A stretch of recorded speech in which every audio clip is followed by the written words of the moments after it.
You're listening to the Jōrni Podcast. Are we sacrificing our well-being when we align ourselves in ways that give away our power? Stay tuned for today's episode to find out more. Hi, I'm Petra Brunbauer. What if everything we've been told about holistic health, healing, and well-being is only part of the story? Because thriving in today's world looks different than it used to. Here, we challenge the narratives, rethink what it means to become human, and explore how that shapes the way we lead, live, and step into our full potential. This is the Jōrni Podcast. Welcome to today's episode. We explore the complexities behind why many of us find it challenging to maintain consistency in our self-care and personal growth. Through recommitment and emotional adaptation, we can discover how our relationship to health, resilience, and self-leadership evolves over time. Courtney Townley is a health and self-leadership coach, award-winning author, speaker, and host of the top-rated Grace and Grit podcast. She helps midlife women to cut through the noise of wellness culture and lead themselves with less overwhelm and more confidence. She's a graduate of the University of Michigan, a Level 2 precision nutrition coach, a National Strength and Conditioning Association personal trainer, and a certified life coach via the Life Coaching School. With over 3 decades in the wellness industry, she's discovered that deep health isn't about following someone else's manual. It's about writing your own. A sought-after speaker and educator, she blends science with straight talk, helping women navigate behavior change with grace, grit, and self-trust. When she's not coaching, speaking, or podcasting, you'll find her salsa dancing, traveling, or soaking up time with her family and her beloved Great Dane, Tilly. Let's meet Courtney Townley.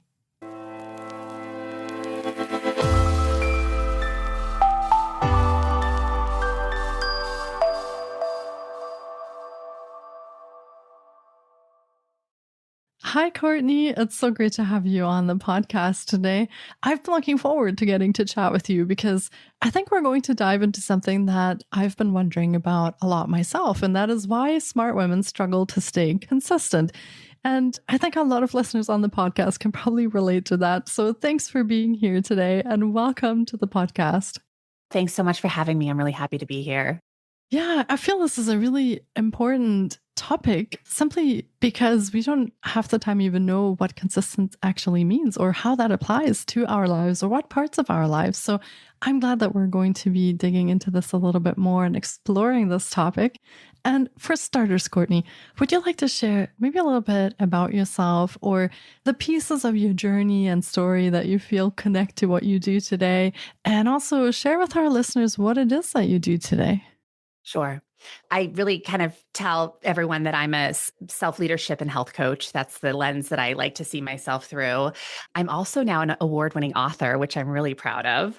But I entered the world literally a dancer. Like I always joke with my mom that I probably came out of the womb dancing. Dancing, it was my first love. It's always been the through line of my life. But as a dancer, I took it pretty far up until probably my early 20s, where I started realizing that it wasn't all that lucrative. I needed to pay my bills and put food on the table and be an adult. And the avenues that I had available to me at the time, it just didn't make a lot of sense financially. So someone had made a suggestion to me that I go get certified in Pilates, which at the time sounded like a great idea. And I moved up to Toronto, Canada to do a year-long program. And 6 months into that program, the school, which was Stop Pilates, asked me to become an instructor trainer for them. So then they started sending me all over the globe to certified trainers. Again, I was so young and so naive on so many wellness topics, but movement I knew really well. But a really interesting thing kind of started to emerge when I was pretty young in my career, which was I started to see that I don't think people were coming to me to become better movers. They were coming to feel better in their lives. And that was something I just felt so ill-equipped to help them with. I realized I needed more education. I needed a better understanding of nutrition and lifestyle. So I went on to get a lot of nutrition and behavior change science education. And that was lovely. And I fell into the throes of fat loss, of all things, for about a decade. And I was really successful at helping a lot of people lose a lot of weight. Most of my clients were midlife women. I think probably because they had the means to pay for that kind of service. And what I realized pretty quickly was that people would work really hard for 12 months to maybe 18 months to reach a goal. And then they would start back down the slippery slope to where they started. And that blew my mind. I was like, what am I missing? There's clearly something I'm not understanding because people aren't maintaining the result. Well, at the same time, I also became a mother. And I had always been an athlete. I had always from the outside appeared to be the fit, healthy trainer. But it was all a facade because I was taking 2 to 3 hour naps every afternoon. My joints hurt way more than I knew they should. I was incredibly reactive. And when I had my son, a lot of people come to the house to meet the baby, which was really wonderful. But the comment that I kept getting was, oh, wow, Courtney, you lost the baby weight so fast. And the part of that bothered me so much was that I was imploding. I was struggling on every level. I didn't know how to be a mom. I say that some women waltz into motherhood, but I kind of face planted into it.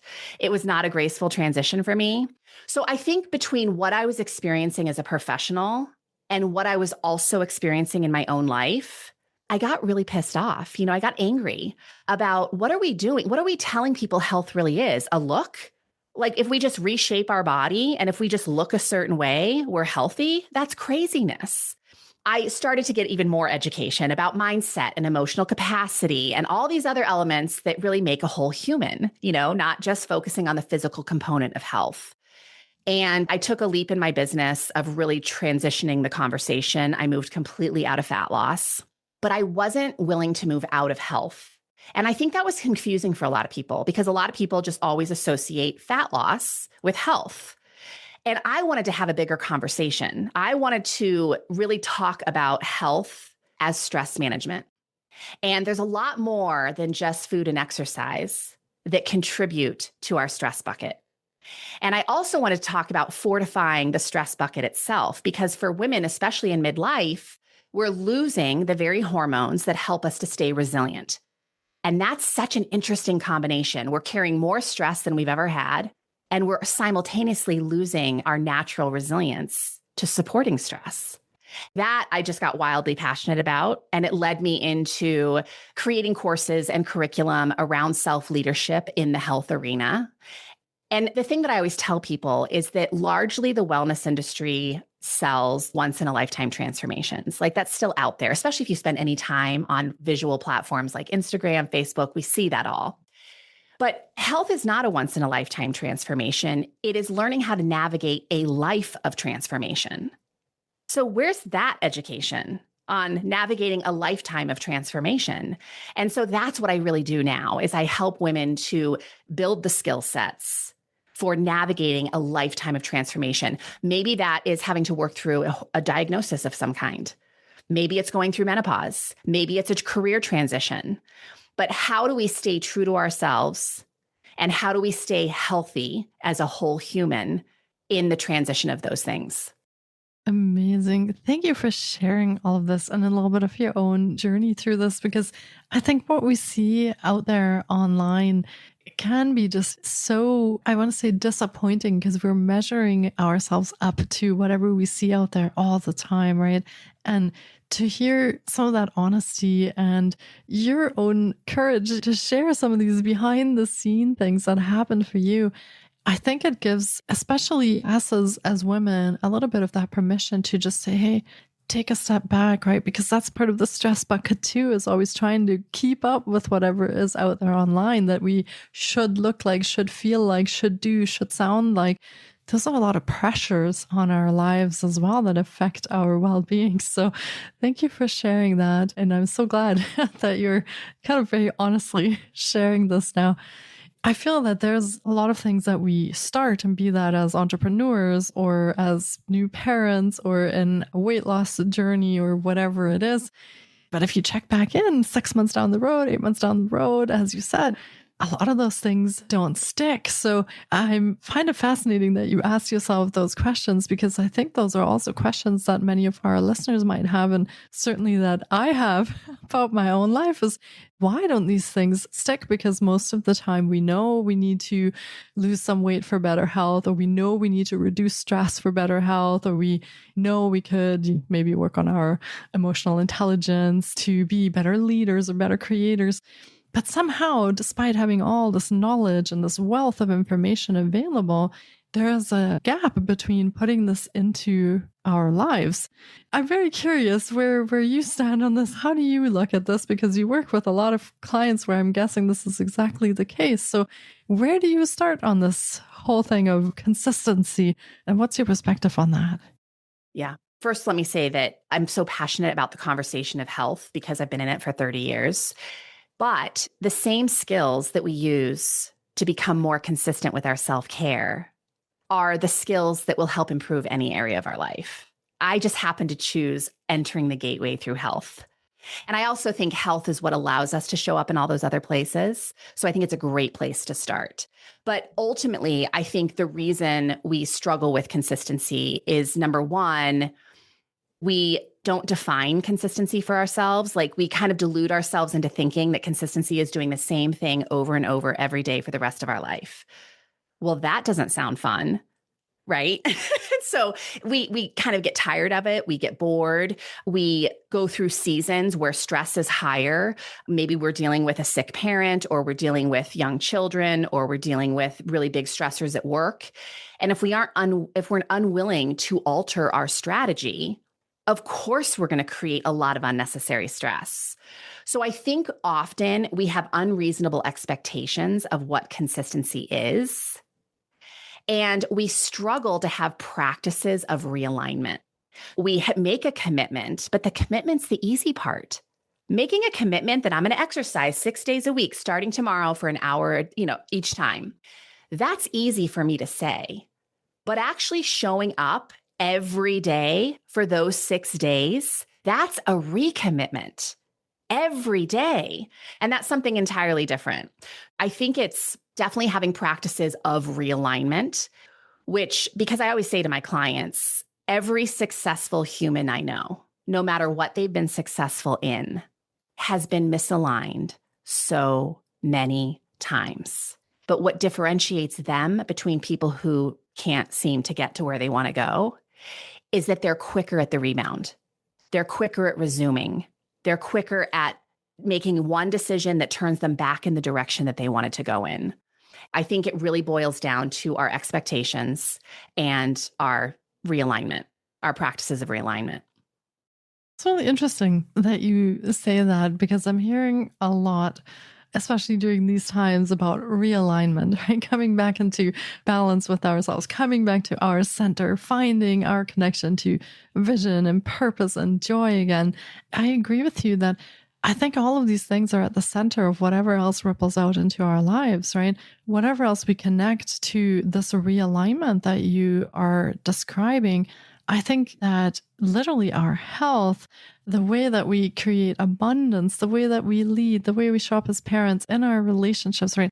All of those things are connected to finding that realignment and really then consistently bringing that into our lives going forward. Lifelong journey on this, I would say. There's no real destination with that. So yeah, thank you for bringing that up. I'm curious about that. Something so important, which is that you can't know what misalignment is if you don't know what alignment is. I work with a lot of very successful women who we definitely are successful in a lot of areas of their life. But when it comes to health and well-being, they've never stopped to define for themselves what that even means and what their own standards are. And if you don't have your own standards, what happens? Well, we outsource them. We outsource our standards to the world, which is happy to tell us all the things that we should be doing. And unfortunately, it often leads us further and further away from ourselves. So I think the practice of insourcing, which is radical self-awareness and really kind of building this very intimate relationship with yourself, it's 101. Because if you don't know who you are, what you enjoy, what turns you off, what lights you up, what you want to pursue, what you definitely don't want to pursue, it's going to be really hard to ever feel successful. And I see a lot of people spinning their wheels, working so hard, but not really knowing maybe why or what direction are they trying to head in. And that can be so frustrating because you are working so hard and you also feel like you're getting nowhere. Yeah. And I think that's one of the biggest things is that actually we are working hard. We are expending a lot of effort into our self-development, into finding new information and finding new self-care routines or a better, cleaner diet or trying to get more sleep. So we are expending a lot of effort on all of these things we're told that will help us actually move through whatever we're stuck in. But is the missing piece consistency, or is there something else missing as well on why people are expending so much effort and yet they're just not moving forward in their lives and whatever challenges it is that they're stuck? Well, I think so often what we hear is that the reason that people struggle to be consistent is because of lack of discipline or because of self-sabotage. And I don't believe in either of those things. I think that discipline can be powerful for a period of time, but there has to come a point where discipline turns into devotion, because devotion doesn't feel forced. It doesn't feel like a grind. It feels like an honor. It feels like something you must show up for because you refuse to pay the consequence otherwise. And there are things, everyone listening to this show today, that they are deeply devoted to. Maybe it's their dog, taking it for a walk every day and feeding it every morning and night. Maybe it's taking care of their car. Maybe it's their career. Everyone is devoted to certain things in their life. And if we can learn how to be devoted to our health and well-being, it really shifts so much. Because living in a space of discipline like that, again, I'm okay with the word discipline. Like I've been very disciplined in my life around certain things, but there is a harshness to discipline. There is kind of this force and this intense effort to discipline. And I think that there's something so much more grace-filled about turning that into devotion. But the other piece is that self-sabotage piece, which if you look up self-sabotage in the dictionary, it's basically the intentional harm to oneself. In 30 years of being in the health arena, working professionally, I have never once met a woman who was trying to hurt herself on purpose. What is more true is we're self-soothing because we are living life at such a furious pace. We aren't taking enough time to pause and reflect and restore. Our nervous systems are jacked. And what is a jacked nervous system hungry for? Self-soothing.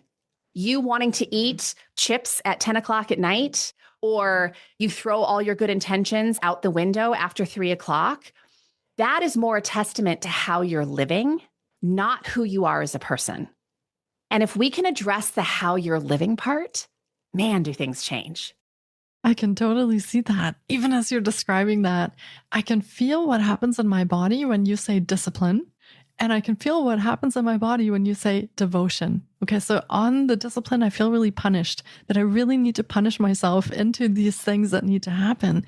Whereas in the devotion, I actually feel like I can take a breath and that there's some kind of joy connected with what I'm wanting to change, right? So it's very interesting, these two things that maybe as women especially, we also pick up on, as we're placing these things in our heads on how we speak to ourselves when we do go make changes.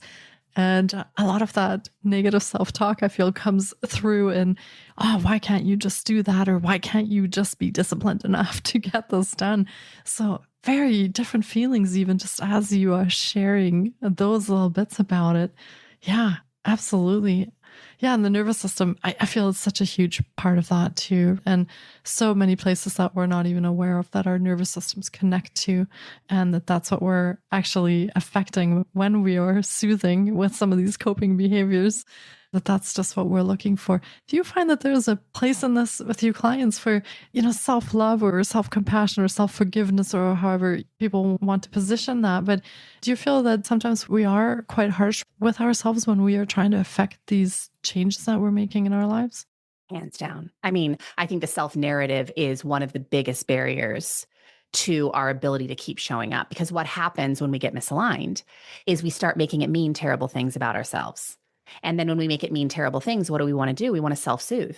And we self-soothe with things that artificially alter our chemistry.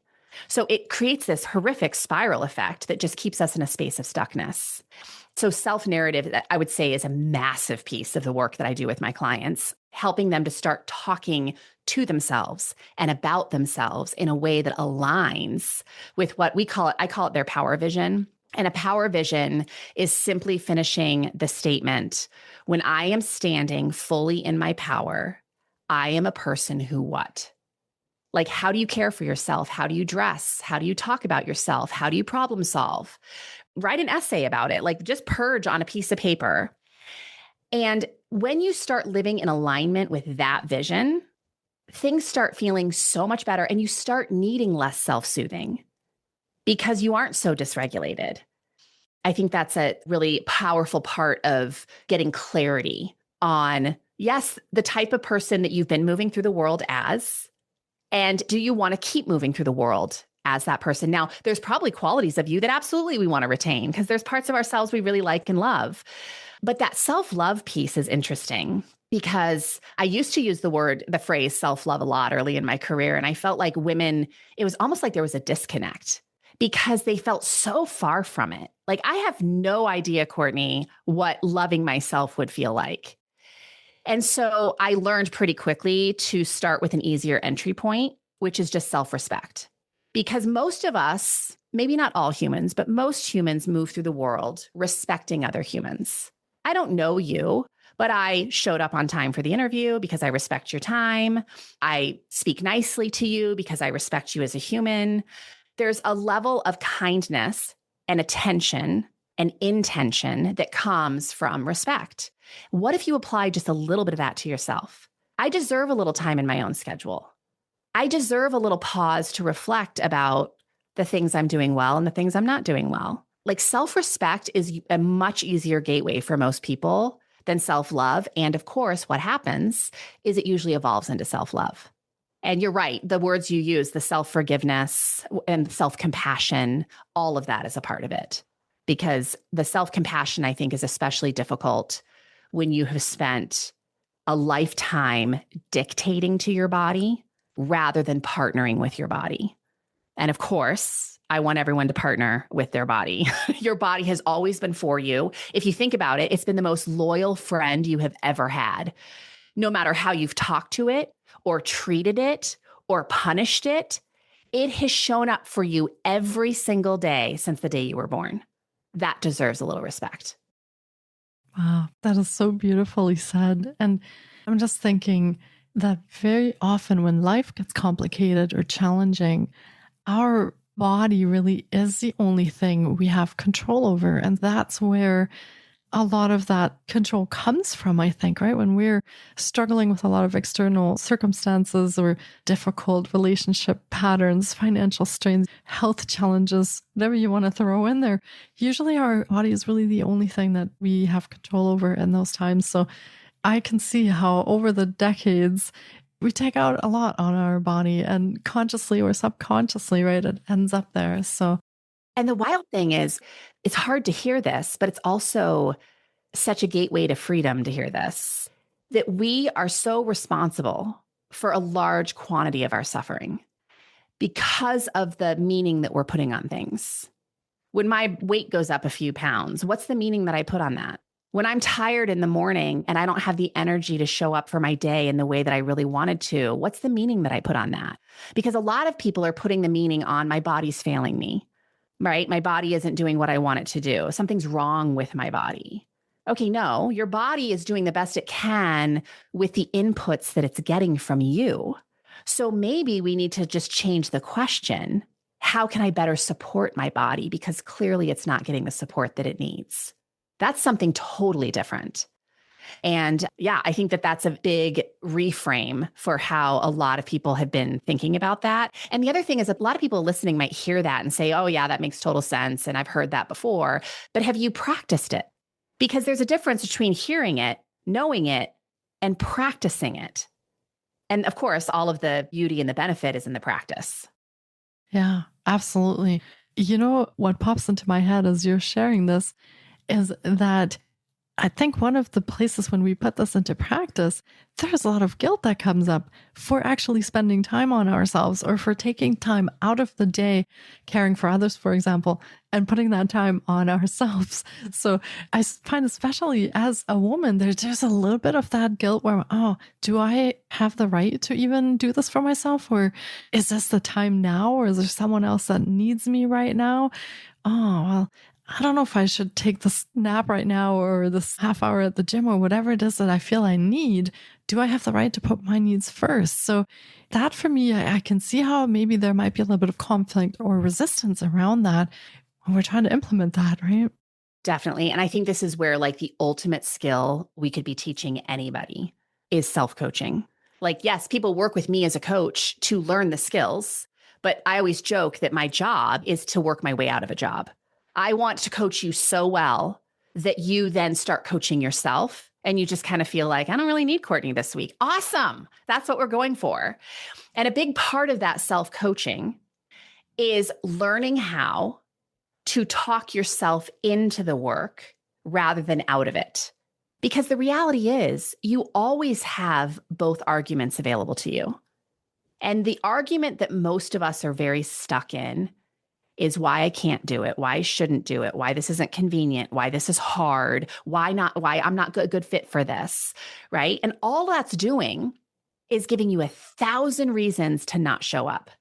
I always tell my clients, let's give equal bandwidth to both arguments. So go ahead and argue for all the reasons you can't. Go ahead, let's do it. And I'll give them 5 minutes. I'll give them the floor and let's just go all in with why you can't do this. And then on the flip side of that, of course, the second part of the exercise is now we're going to go all in with why you can do this. And we go hard and I poke a lot of questions at them at that. And by the end of those 5 minutes, they're so excited to start the thing.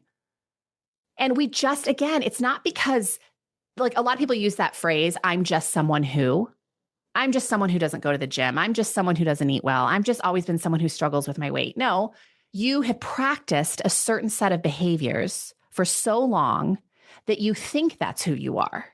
It feels like who you are because you're so familiar with it.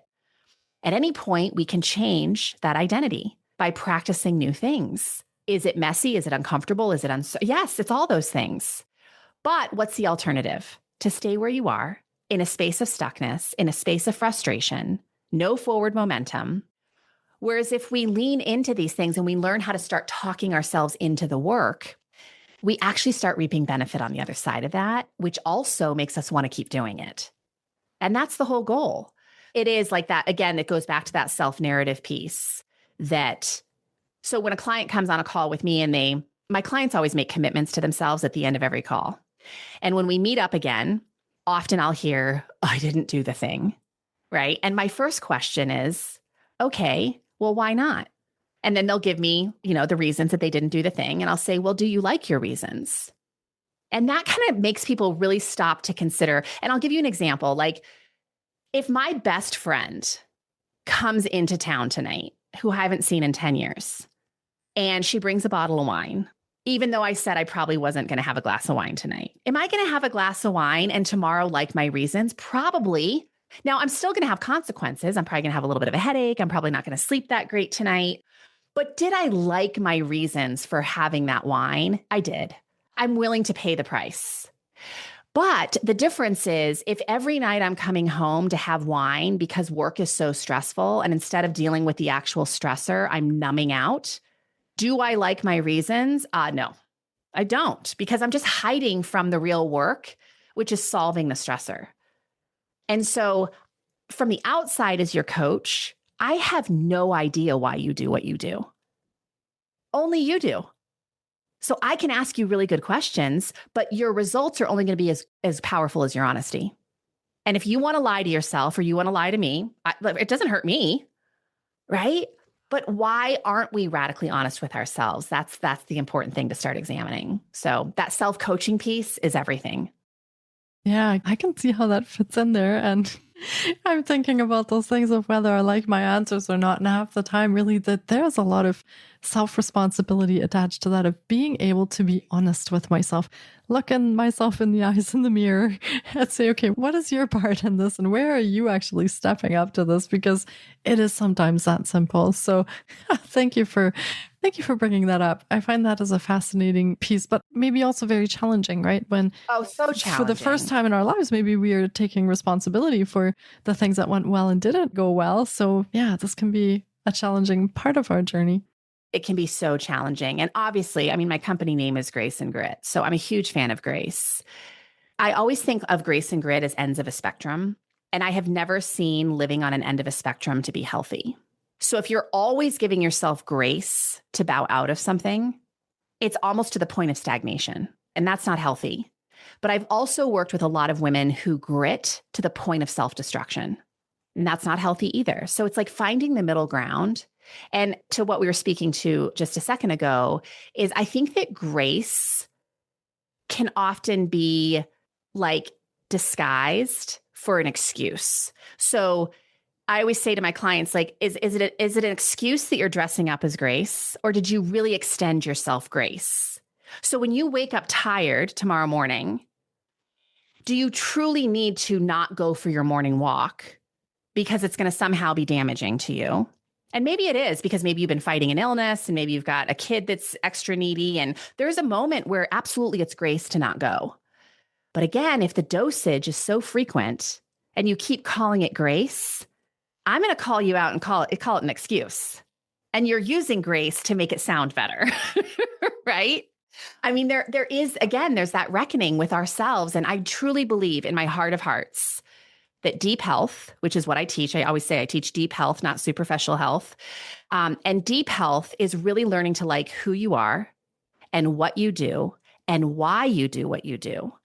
And that requires that radical honesty. So if you can start to build that level of relationship with yourself, I have no doubt that your health is going to improve, because you stop hiding from your life and you start facing it. Yeah. And that comes back, I think, full circle to that alignment that you were talking about. Because when we are not honest with ourselves, we are usually out of alignment. We're usually misaligned in some of the pieces because there is a gap between what we're telling ourselves, but what we clearly know is actually happening. So there's that alignment coming back in that comes with that honesty and ourselves actually taking some of that responsibility, starting to look at things.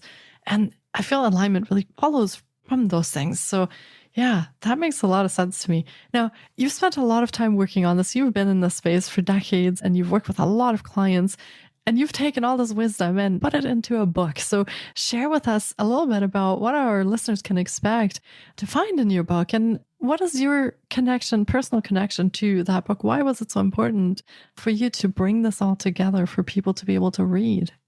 Yeah. So it's such an interesting story because, as I shared earlier in the podcast, I spent about a decade in fat loss. And as I became so clear that that's not the space I wanted to be in anymore, but I also felt that I still belonged in the health arena. I just wanted to have bigger conversations. And around that same time, I was moving my entire business online. As one does, I hired a business coach because I had no idea what I was doing. And she had such a hard time wrapping her head around the idea that I wanted to move away from fat loss when I'd been so successful with it. So we were kind of having this back and forth one day, and she said to me, you know what? I want you to go away for the weekend. And I want you to get super clear that if you could only teach a woman 4 things to improve her health and well-being that had nothing to do with fat loss, what would those 4 things be? And so I went away and I, of course, chewed on that and marinated in it. And then I came back, and what it ended up being was 4 buckets of practice. And these are what I call the buckets of self-leadership. And it basically is self-awareness, organization, follow-through, and realignment.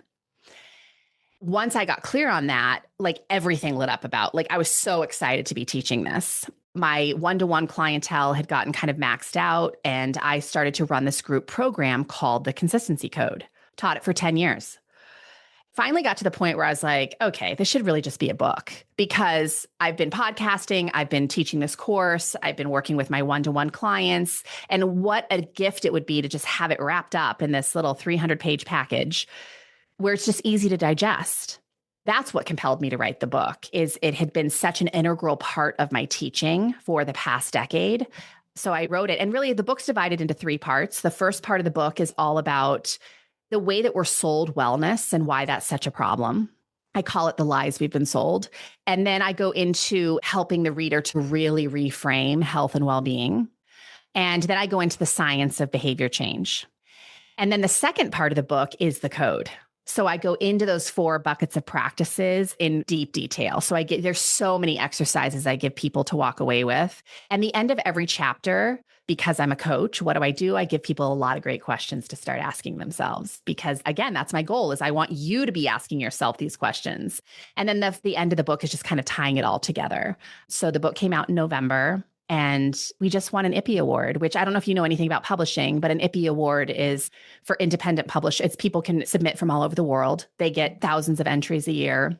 And yeah, we won a bronze medal in women's issues, which is fabulous.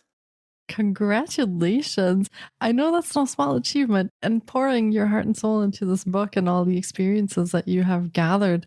Huge achievement. So yeah, heartfelt congratulations on that. Thank you. I hope our listeners pop out and pick up a copy of your book as well, and can feel this is maybe a good starting point for them as well on if they're starting to come into their healing journey or they want to work on more consistency.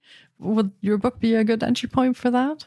It's really written for 2 people. It's written for people who are either starting their journey or they're just exhausted in their journey. They're just ready for a different path.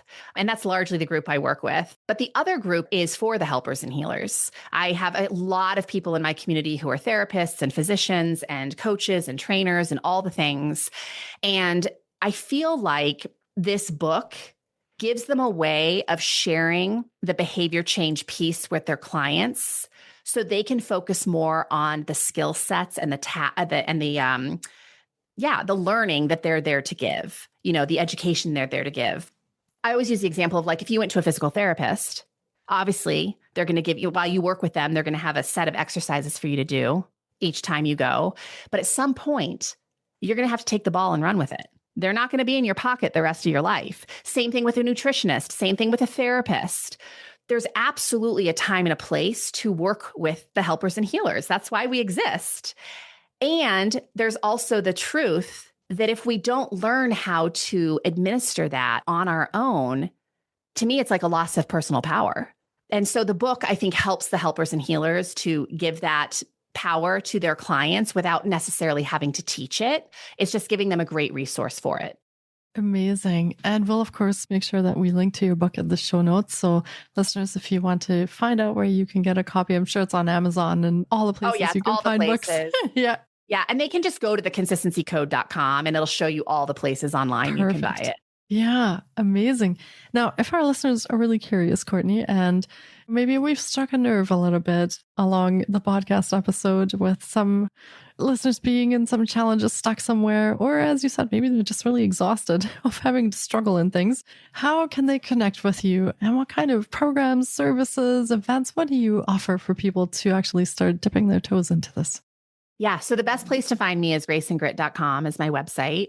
I've been a podcaster for 12 years. So we have a huge backlog of episodes. And this year in 2026, we're doing daily drops. So I do a podcast every single day. Now they're short sound bites, like they're meant to be little moments of inspiration for the day for people to kind of get their head on straight before they go out and try to save the world.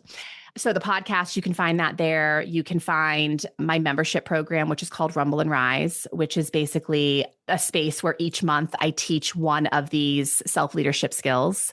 And it varies. Like this month, it's all about relationship alchemy, like how you actually develop deep, healthy relationships with yourself, with other people, with the natural world. Last month, we did a whole class about emotional agility and capacity. The classes vary, but they're all about self-leadership. And then those workshops can also be purchased a la carte. So if you're not interested in being in a membership, you can purchase the workshops independently, and they're really reasonably priced. And I do that because they're just really great and meaty. And if you're someone who just doesn't feel like you need the community aspect to it, then that may be a great way to go about it. Yeah, that sounds fantastic. And wow, daily podcast drops. I imagine you've been very busy. Amazing. So many resources for our listeners to connect with. And we, of course, will connect to all of that in the show notes so that everyone knows where to find you. The Grace and Grit podcast, we will link to that as well, your book, and the fantastic resources that you just shared. So, Courtney, thank you for being here today and spending this time with me and diving into this topic a little bit deeper, because I feel like we uncovered a couple of those little nuggets and things that people might not really think about or connect to their healing journey. So giving a lot of entry points and new ideas and perspectives for people coming onto this path. So thank you so much for doing this, and thank you for being here. Thank you so much for having me. I'd love to say at the end of this, just that for listeners to walk away with, the consistency that I advocate for is really consistent self-honoring. And that doesn't always look the same because you don't always have the same resource availability. You don't always have the same amount of energy, time, mental bandwidth. Really asking yourself multiple times throughout the day, what do I really need right now? What does self-care look like in this moment? And if we can ask that with more frequency, really beautiful things are born of that. Yeah. Wow. I'm going to leave our listeners with that. I feel this is the last thing they should hear. So thank you everyone for tuning in today. And I hope this message that Courtney just shared really resonates with you as well in your life. Thanks for listening to the podcast. Thank you so much, Courtney, for joining us. And until we hear each other again, take care of yourselves and be well. Thank you so much for taking time out of your day to listen in. If you enjoy the Jōrni Podcast, please support us by subscribing, sharing on social media, and leaving us a review. We appreciate you. And you can find more of The Jōrni on Facebook, Instagram, TikTok, and our website, thejorni.com. Sending you love and courage, and see you next time.